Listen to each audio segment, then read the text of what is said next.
Welcome to JH. In this guide, I will demonstrate how to include background audio in your Google Vids project.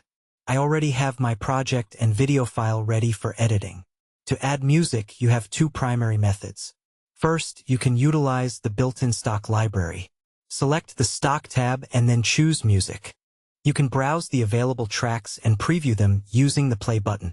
Once you find a track you like, click the plus icon to insert it directly below your video track. If the audio is too loud, simply select the music clip, click the sound icon, and slide the volume down to achieve a better balance with your voiceover. If you prefer using your own files, let me show you that process by deleting this track first. Open your computer's file folder, select your desired audio file, and drag it straight into the editor. Just like before, you can click the sound settings to lower the volume levels for a professional finish.